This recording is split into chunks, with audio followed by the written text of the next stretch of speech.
ఉద్యోగుల సంక్షేమానికి రాష్ట్ర ప్రభుత్వం కట్టుబడి ఉందని డిప్యూటీ సీఎం బట్టి విక్రమార్క భరోసా ఇచ్చారు. గాడి తప్పిన ఆర్థిక విధానాన్ని దారిలో పెడుతున్నాం. సాధ్యమైనంత త్వరగా ఉద్యోగుల పెండింగ్ బిల్స్ క్లియర్ చేస్తామని బట్టి విక్రమార్క హామీ ఇచ్చారు. శాసన పరిషత్తులో సభ్యులు ఏవిఎన్ రెడ్డి తదితరులు అడిగిన ప్రశ్నలకు డిప్యూటీ సీఎం సవివరంగా సమాధానం ఇచ్చారు. ఆయన మాట్లాడుతూ ప్రభుత్వ ఉద్యోగులు వివిధ అవసరాల కోసం తీసుకున్న ఈఎంఐలకు ప్రతి నెల మొదటి తేదీనే జీతాలు చెల్లించకపోతే బ్యాంకులు వారి ఖాతాలు డిఫాల్ట్ జాబితాలో చేరుస్తాయి.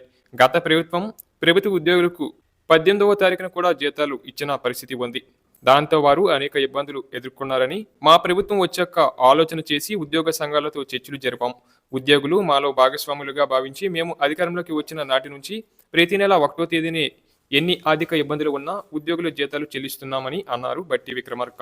అలాగే ఆర్థిక భారాన్ని వాయిదా వేసేందుకు ఉద్యోగుల ప్రయోజనాలను చెల్లించకుండా రిటైర్మెంట్ వయో పరిమితిని 3 సంవత్సరాలకు గత ప్రభుత్వం పెంచిందని డిప్యూటీ సీఎం అన్నారు.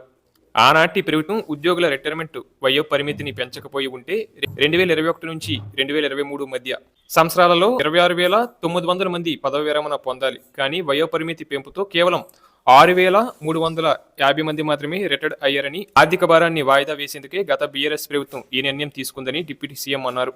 ఆనాడు వాస్తవాలు తెలియక కొంతమంది పాలాభిషేకాలు చేశారని అన్నారు. అలాగే 2023 డిసెంబర్ నాటికి గత ప్రభుత్వం మాకు వివిధ రకాల బకాయిల కింద 43,154 కోట్లు బిల్స్ పెండింగ్లో పెట్టి వెళ్లిపోయిందని తెలిపారు. ఇందులో కేవలం ఉద్యోగుల బకాయిలే 4,575 కోట్లు ఉన్నాయి. ఈ విషయాన్ని ఆర్థిక శ్వేతపత్రంలో సైతం వివరించామని డిప్యూటీ సీఎం తెలిపారు. మా ప్రభుత్వం వచ్చాక పెన్షన్ బెనిఫిట్స్ 1,752 కోట్ల రూపాయలు చెల్లించాం. ఉద్యోగుల పెండింగ్ బిల్లులు 6,244 కోట్లు ఉన్నాయి. ప్రాధాన్యత క్రమంలో ప్రతి నెల ఇబ్బంది లేకుండా చెల్లిస్తూ వెళ్తున్నామని తెలిపారు. ప్రతి నెల అదనంగా ఉద్యోగుల బకాయిలను క్లియర్ చేసేందుకు 700 కోట్లకు తక్కువ కాకుండా విడుదల చేస్తున్నామని వివరించారు. మెడికల్ బిల్లులు పెండింగ్లో పెట్టడం అమానవీయ అంశంగా మా ప్రభుత్వం భావించి ఇప్పటి వరకు పెండింగ్లో ఉన్న 200 కోట్లకు పైగా మెడికల్ బిల్లులు మొత్తాన్ని క్లియర్ చేశాం. ఇక నుంచి ఏ నెలకు ఆ నెల మెడికల్ బిల్లులు క్లియర్ చేస్తామని తెలిపారు. అలాగే సప్లిమెంటరీ శాలరీలు విషయానికి వస్తే 560 కోట్లు బకాయిలు మొత్తం క్లియర్ చేశాం.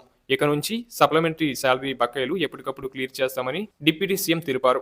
అలాగే ఉద్యోగులు రిటైర్డ్ ఎంప్లాయీస్ ఆరోగ్య సంక్షేమాన్ని దృష్టిలో పెట్టుకుని వారికి రావాల్సిన హెల్త్ స్కీమ్ను వారే డిజైన్ చేసుకుని రావాలని చెప్పాం. ఉద్యోగుల సమస్యల పరిష్కారానికి జాయింట్ స్టాఫ్ కౌన్సిల్ను ఏర్పాటు చేశామని తెలిపారు. ప్రస్తుతం ఉన్న ఆర్థిక పరిస్థితుల్లో ప్రతి నెల టెన్షన్గా మొదటి తేదీనే జీతాలు చెల్లించడం కూడా గొప్ప విషయమే అని డిప్యూటీ సీఎం తెలిపారు.